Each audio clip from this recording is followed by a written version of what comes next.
Right now on the National Weather Desk, sonic boom would cause the loud noise across the Washington, D.C. region, and why the sound traveled so far. That those warm temperatures did allow it to travel a little bit faster. Wildfire dangers. While firefighters battle flames in Michigan, folks out west are hoping a dry spring doesn't turn into a fiery summer. The concern for us is that this can happen anywhere. Summer safety. What you can do to keep kids out of the emergency room this summer. But a little bit of preparation could really prevent, a trip to the emergency room. Rare formations that unexpectedly appeared in Utah's Great Salt Lake 4 years ago are now disappearing. And the sandstorm that suddenly turned day into night. From our nation's capital, this is the National Weather Desk. Good morning and welcome to the National Weather Desk. I'm Angela Brown. The Washington, D.C. area was jolted by a loud sonic boom Sunday afternoon. Take a listen to what folks heard. It shocked a couple while they were recording a video and even sent a dog, you just saw it there, scrambling.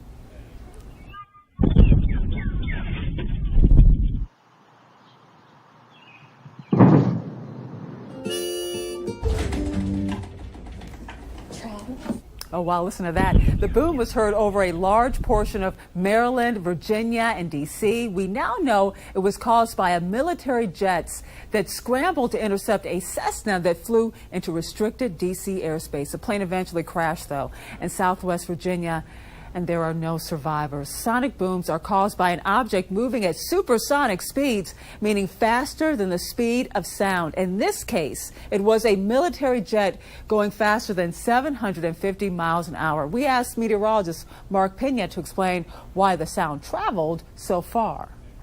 All right, the sonic boom that happened yesterday, one of the reasons why maybe it traveled so far, take a look at these temperatures that were recorded for the highs on Sunday, 70s pretty much across the entire board. One of the reasons that lets sound travel fast as far as air temperatures go is that when the temperatures are warmer, they're able to move a lot faster than, say, when temperatures are cold. So that's one of the reasons why we think that maybe that sonic boom traveled so far.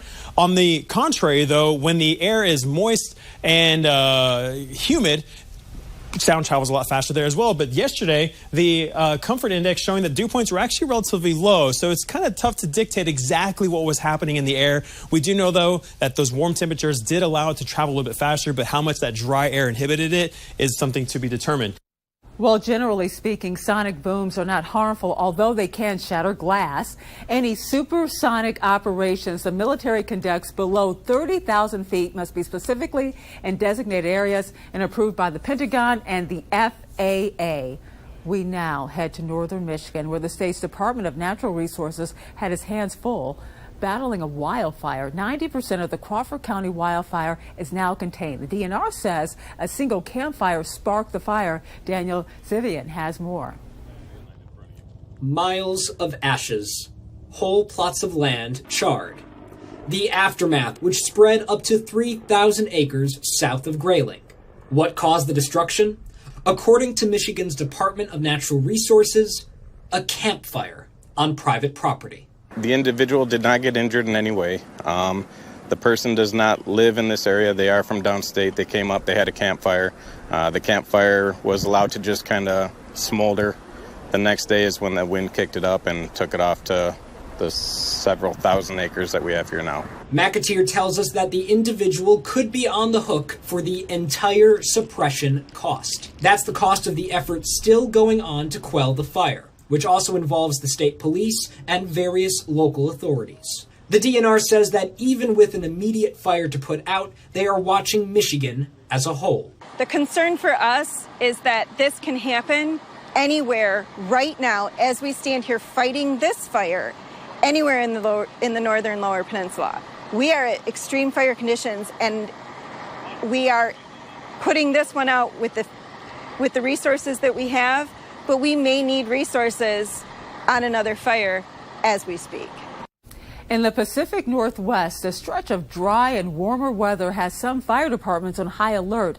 It's created an increased risk of brush fires for some areas. Jackie Kent has more on the fire danger preparations now underway. Some in western Washington are feeling the heat and making preparations to fight fire danger.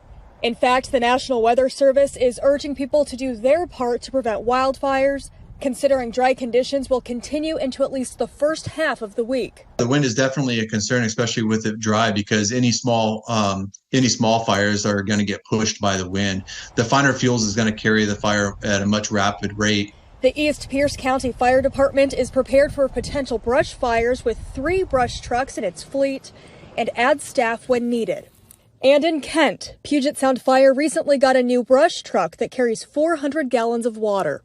Mackenzie Broyles says the weather reminds her of 2 summers ago when the massive brush fire sparked in Bonnie Lake. We're downtown Sumner residents, and so we were able to just walk out our front door, look over and see the blaze. And I just remember that entire day we were kind of just waiting on the phone call to evacuate. Residents say knowing what could happen has led them to take precautions like keeping the lawn watered and clearing brush within 30 feet of the house. East Pierce County Fire adds it learned lessons from that experience that has since helped with how they respond to brush fires.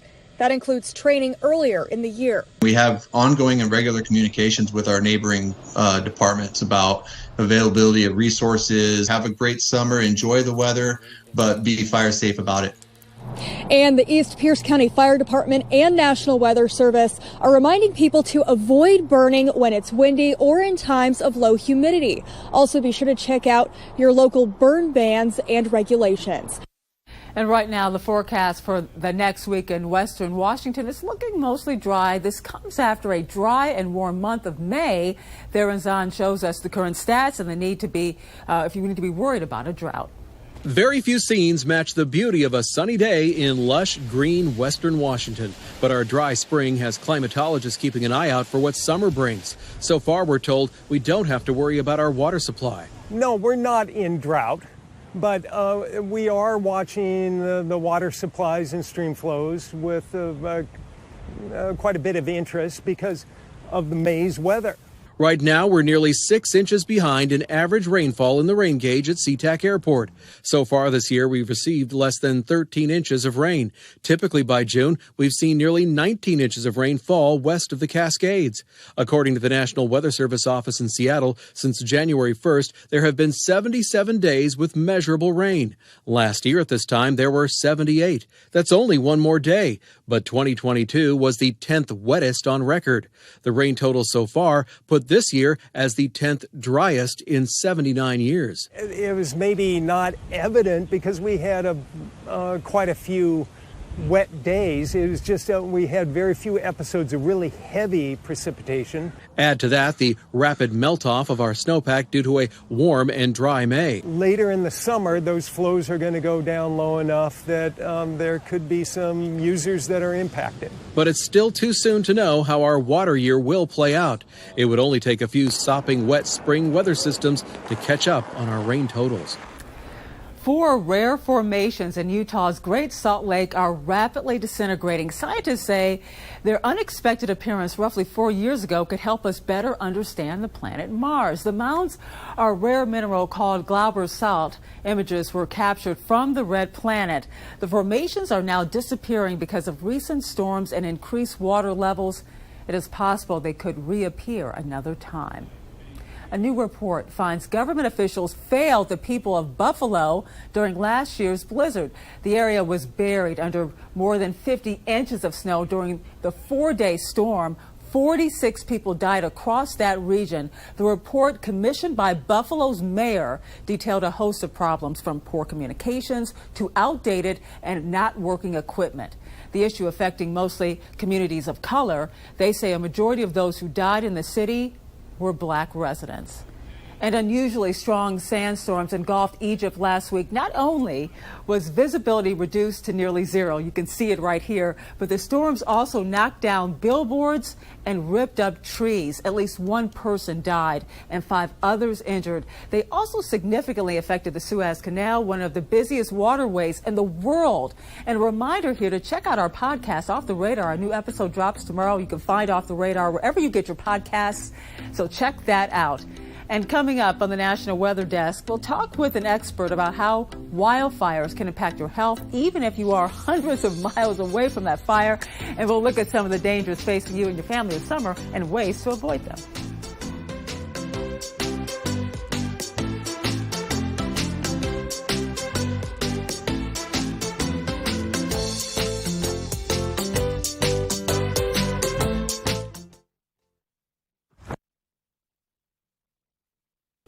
Well, the rain will continue across eastern New England as we head through the daytime today. You can see the showers up towards Maine and cool temperatures as well, only running in the 50s. Head off towards areas like Albany and Syracuse. Pretty nice day, a mix of sun and clouds. Temperatures will run in the 70s. A few scattered showers may pop up later on tonight, and then by the time we get to Tuesday, still looking at some showers over towards Maine. And then temperatures for Monday running in the 70s to the west, 50s to the east.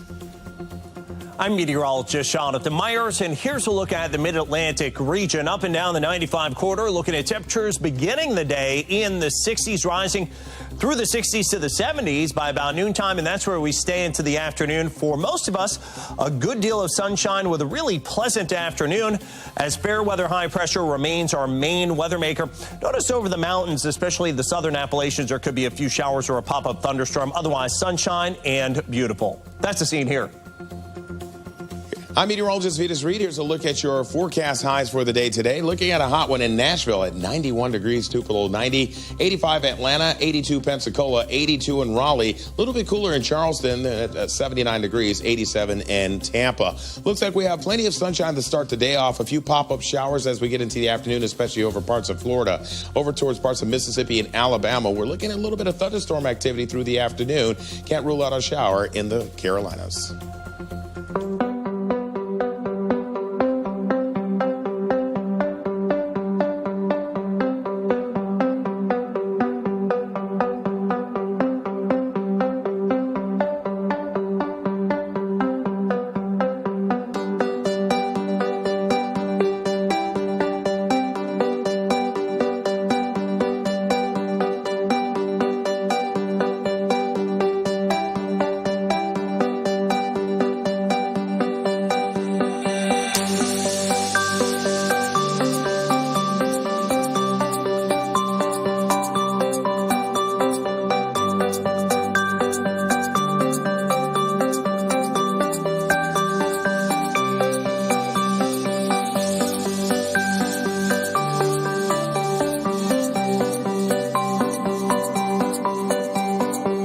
Weather Window, presented by the National Weather Desk. It was a wet weekend with flooding in low-lying areas around Amarillo, Texas.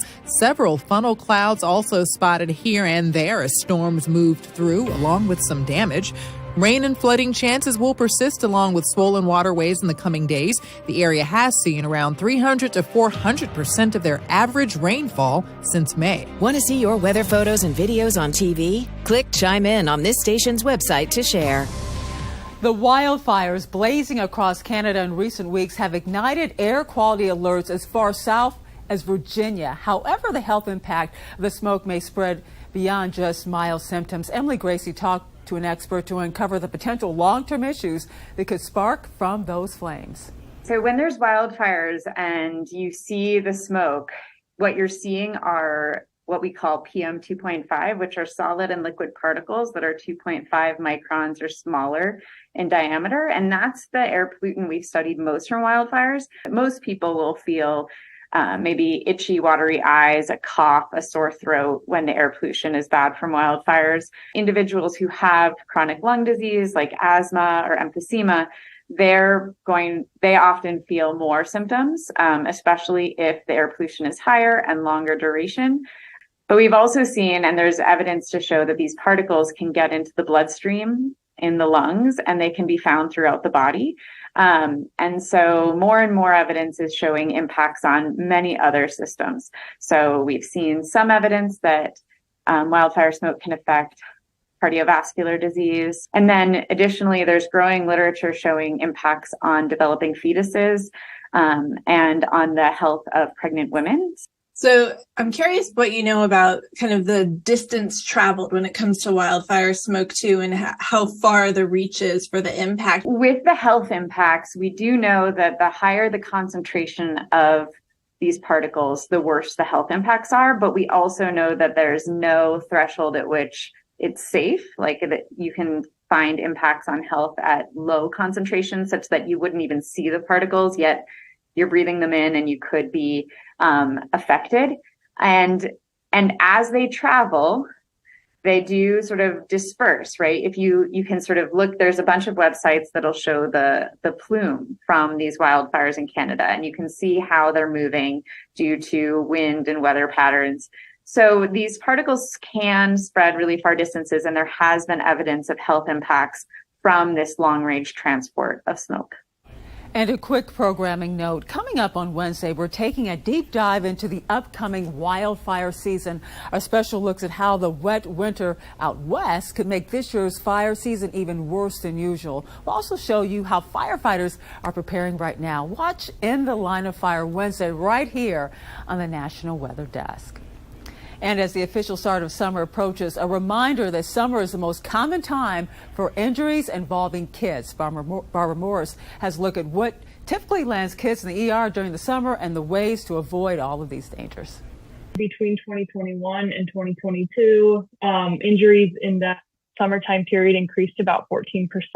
Between June and August of last year, 1 million injured kids landed in the ER. The products that we saw with the most injuries in the summertime were swimming-related products, pools, bikes, trampolines, and then playground equipment. SafeHome.org taking a deep dive into the latest numbers and research.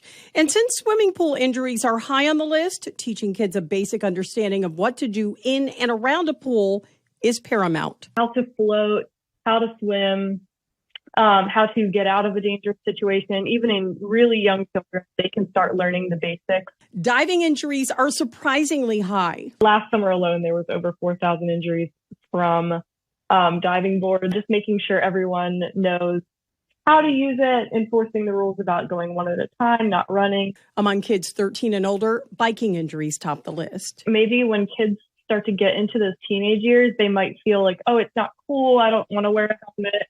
And make sure your teen is up to snuff on traffic laws while biking. Bottom line, enjoy your summer, enjoy the time with your kids. I wouldn't overly focus on the things that could go wrong, but a little bit of preparation and a little bit of education for your children could really prevent, a trip to the emergency room. And summer can also pose a risk for asthma sufferers. There are many triggers that can make asthma worse during the summer, including mold from heat and humidity, pollen from trees and grasses, moisture and electricity from thunderstorms can break down pollens and other particles into smaller pieces that allows them to be blown for longer distances. Experts say the symptoms that you really need to be aware of: increased cough, chest tightness, shortness of breath, sinus congestion, and wheezing.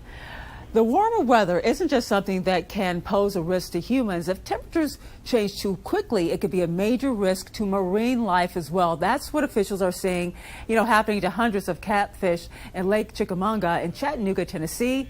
Sam Pena has that story. The Chickamauga Lake, a quiet home for Chattanooga's fishermen. It's calm, it's real relaxing. Now disturbed by an ugly sight. I hate it for, the fish. I hate it for the fishermen. Over 300 dead catfish appeared in the lake at the beginning of May. I was shocked. Concerning fishermen like Junior Gooch, who moved to Tennessee last year and was ready to enjoy the beautiful scenery. I can't wait to go fishing. We reached out to the TWRA, who told us water levels were testing normal. There was no evidence of spills or chemicals. But residents were skeptical, so we kept asking the big question: what killed the catfish? If the water changes temperatures to a certain degree real quick, it can throw off an imbalance in the catfish. A TWRA spokesperson says their test found a naturally occurring disease in the fish that was brought on by a sudden change in water temperatures. Mother Nature, she's going to do what she wants. It's a change scientists noted in 2018 with a disease called columnaris. It can cause, bacteria, all kinds of stuff. A change Junior says he's seen before while fishing in North Carolina. We've seen a bunch of, nice 40, 50-pound cats just floating to the top of the water. And one he hopes to never see again. And hopefully there's no diseases or nothing from these fish. As we move closer to summer and temperatures across the nation increase, people who live in cities might feel those changes more than those living in more rural areas. This is because of something called an urban heat island. Theron Zahn explains.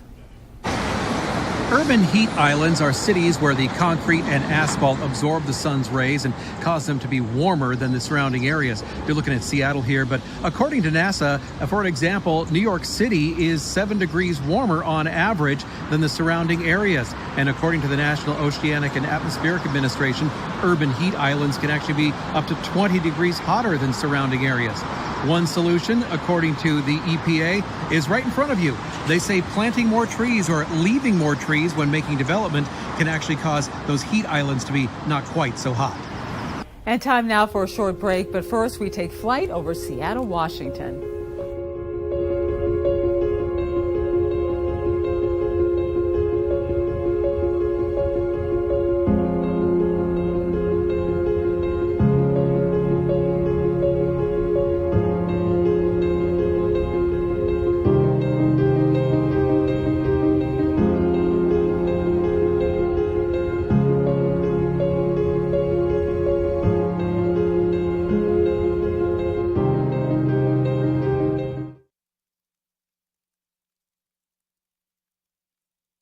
Well, good Monday morning, everyone. I'm Phil Kelly. We're still awfully warm into the Central Plains. We got a cold front, though, that's going to start to sink through the Ohio Valley and bring a little bit of relief from that intense heat. Also has a chance of bringing us a little bit of rain from Minnesota through Iowa, down and through Wisconsin, and then into Illinois. Those cooler temperatures in the Great Lakes, 70 as we get into Tuesday in Milwaukee, but still into the 90s, back into the Central Plains, into the Dakotas, mid-80s into the Ohio Valley. Good Monday morning. I'm meteorologist Joe DiCarlo. Look at our forecast across the region. We're going to be tracking an area of low pressure just off the Houston coast. That is going to be giving us our scattered rain chances across the region through the day today. Temperature is going to be a little bit below average, running from the upper 60s in Amarillo to the low 90s out in El Paso, mainly in the 70s and 80s with those scattered showers and storms, so some heavy downpours possible. A little bit less activity overnight. More rain chances, though, Tuesday afternoon. Good morning. I'm meteorologist Rebecca Stevenson. Here's what's happening across the West. While we have plenty of heat in parts of the West, especially further south for California and Nevada, triple-digit heat here, we're also going to get those cooler temperatures starting to trend upwards in parts of the Pacific Northwest. However, with high pressure in control for much of the central portion of the states, as a cold front tracks down across Idaho and towards the southwest, we're going to see some flash flood threats and plenty of showers and thunderstorms. That's the scene from here.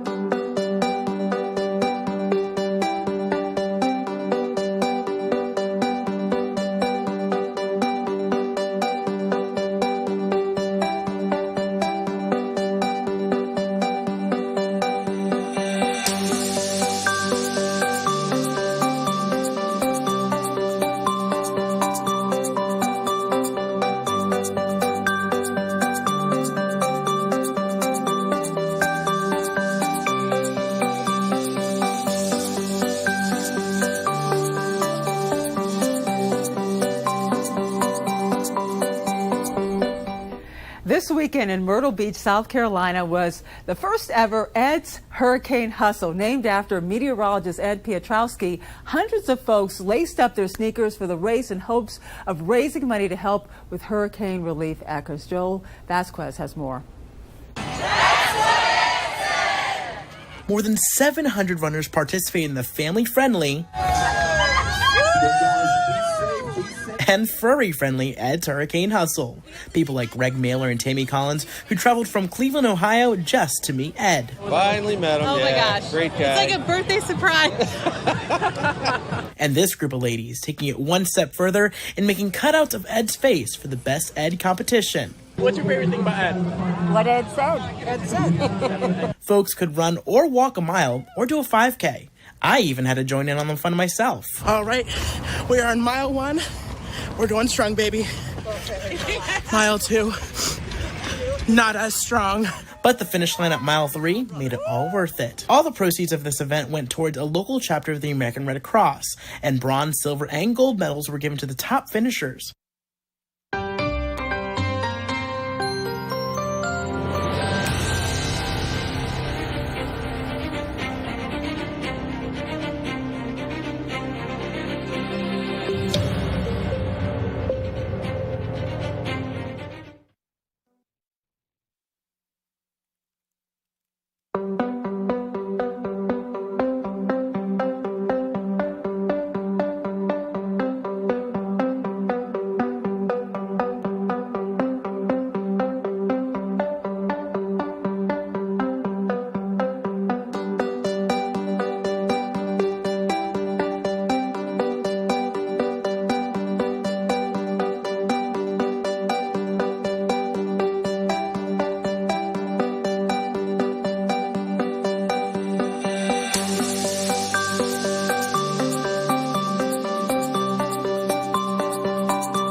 And thank you so much for joining us. Tomorrow on the National Weather Desk, we'll find out why black sea urchins are disappearing in some areas and what it could mean for the health of coral reefs.